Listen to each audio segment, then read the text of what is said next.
अरे हट ना रे हट। ला हो गल कल्याण रे बाप रे बाप।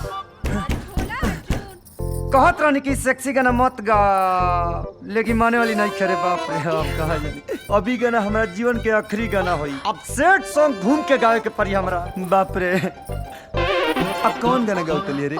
नीमन चीज किया धीरे धीरे। अब खियाई है बस आ जाए भुअरी लग जाई। अब लेके घाव में सुखाई है सुखाई है। सुनाई नहीं खेते हम सूत गल बनी हमरा सुनाई हो नहीं नहीं खेते। कितना बड़ा बुद्धू बड़ा कहते हैं कि सुनाइए नहीं कि तेरा जवाब ही देता रहा। अभी बताइए कि अरे बाप रे कहाँ छुपाई रे?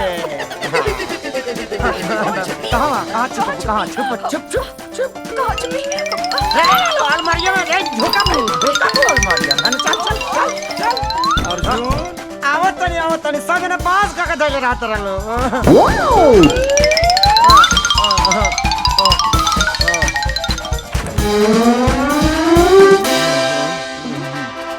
अर्जुन का होत रहल?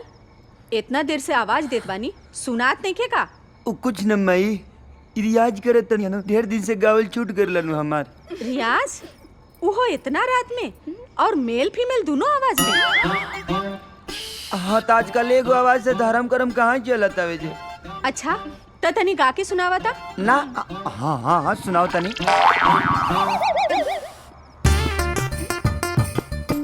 रेडी ओके 1 2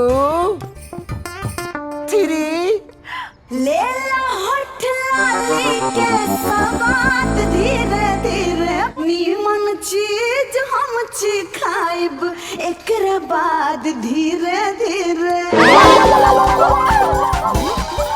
यहाँ कैसे? चुप करी। हवा हवा हवा बहरी तो 10 धीरे नहीं की रहत 2 मिनट भीतर ही तोरा से ना रहल गइला। सिखावा। सवाद तो अब हम चखाई बेटा। गलती कैले बड़ा सजा भी भोगे पड़ी। करण 3 महीना के भीतर दोनों के बिहा करा दे।